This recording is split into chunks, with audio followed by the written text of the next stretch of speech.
if you had something that you disappointed about, and then you go in the ring and voluntarily don't be up on a party, and then you get your ass whooped on top of that, you don't want two letdowns.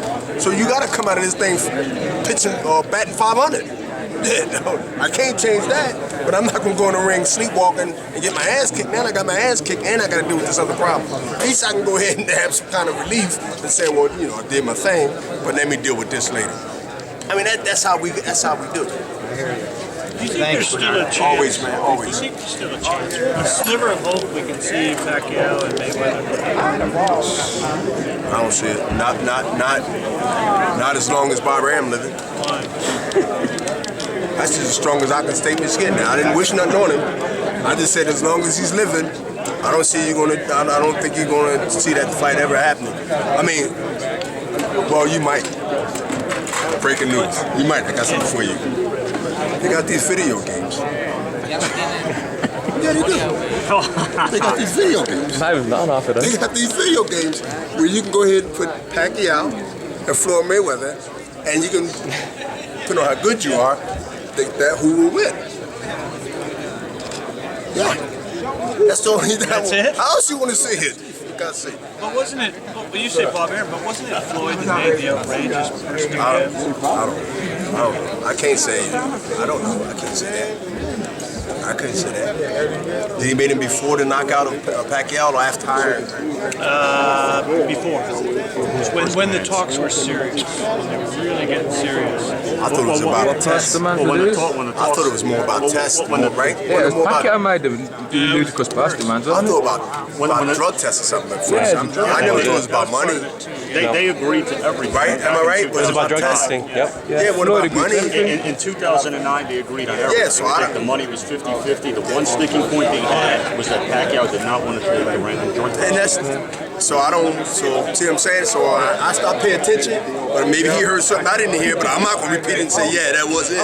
No, I mean, but I do know that it was the test.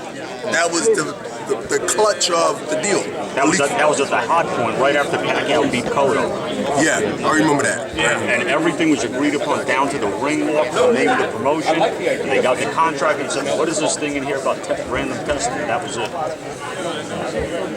And you know, to me, I'm not, you know, because I've been through Team Pascal, you know, desperate and having to say nothing, but maybe it's just age, or maybe it's just the moment. How you feel Pacquiao's talent level, power, pertaining to the last 5 or 6 years, to the last 6 fights? Think anything changed? You see any difference in him? And we all changed. Floyd said he looks slower, he doesn't have the stamina he had before. Yeah. He hasn't knocked anybody out. Doesn't hit I see a lot different. Since that test, he hasn't knocked nobody out. I see, and again, I'm just saying, hey, see, one thing about having these DVDs and DVRs, because I go back sometime and look at how handsome I used to be when I was a middleweight, right, and quicker. Y'all say I'm looking good, and I take all that great, but yeah, I'm look like an old man compared when I was a middleweight. As far as my speed, yes, but I'm talking about, yeah, I know, but I'm just saying, as far as my speed, and I got a 4-pack instead of a 6. You understand what I'm saying? I mean, I'm still ahead of the game, but I'm really looking at old tapes of me. But my point is this. Pacquiao, 3 years ago, right in the middle of it, 3 years ago, he's smashing dudes. I remember Pacquiao when he was with Murad Muhammad. Seriously, I remember Pacquiao when Pacquiao was like a little bit better than ordinary. You know, tough guy, whatever, and really didn't have a good defense. You know, lost a couple of fights early on. And then he boom, right? And he's gonna live in that. I lost my first fight and I shot up, so it's, you know, no suspicion. But I started saying, man, this dude, where do he get this power? He just cracking dudes. Like, when fighters who have egos, right? Being brutally honest, like, yo, this dude hit me like a heavyweight. Like we normally don't say that to you. Like, oh yeah, man, he with a good punch and all that, but you know, we don't normally say, man, he hit me and I've never been hit by God. I start sitting back saying, wait a minute, man. And you're hearing allegations, and I'm saying to myself, like, wait a minute, like, oh, wait a minute. And then when things got really heated up, as years passed by, I seen the zoom decline, like, so fast. Like, it was like, not knocking nobody out, not even hurting nobody. And then you're hearing things, you're reading things, and like, okay, all right, okay.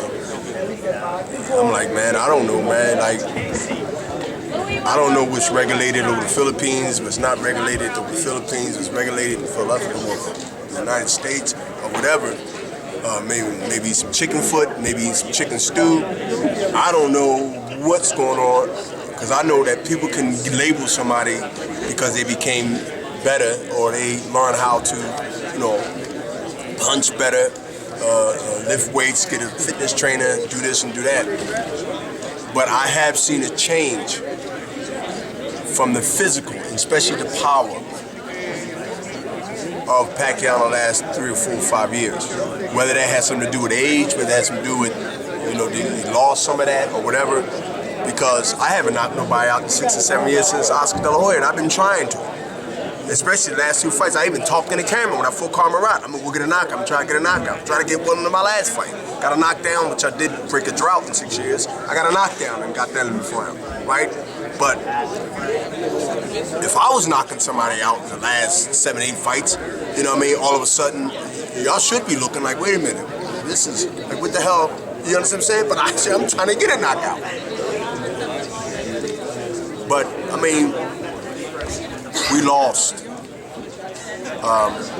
And I don't think we should. We gotta make big fights now. We gotta make bigger fights. We gotta hope that those type of moments come soon and not later, where we can talk the same way we was talking 3 or 4 or 5 years ago, when everybody was saying, well, maybe it's gonna happen. As he said, it was almost there. I'm just hoping we get that Super Bowl type of fight back in boxing, and I'm biased to it. Like the NBA, like the NFL, like the NHL. We need that right now. Boxing is a long way from it was 5, 6, 7 years ago. When we're a lot better in position than we was years ago. We all agree with that, I believe. But when we get those moments, those special moments, when you got 2 biggest names, especially when the heavyweight division doesn't look like it's going to be, got some movement going on, but it doesn't look like it's going to happen in the next year or 2, then let's take advantage of that. No matter who's on what umbrella of promotion, you got to make these big fights happen. You got to make these big fights happen. Look at Mike Tyson fights in early when they split between Showtime and HBO, and they still aired it. They made it happen. We got to be creative, man. We can't let emotions and feelings and egos get in the way, where the grass, which is the fans, when 2 powerful entities, which is elephants, get into a scrap, a rumble, and then the grass is tore up when it's all said and done. And to me, my philosophy is the fans are the grass. They get hurt at the end. They get trampled on, they get beat up, they get destroyed. So what do you make of when Richard Cazell says, I'll never work with Arum, I'll never work with Arum? I just said that. I said, hit his ends with the situation.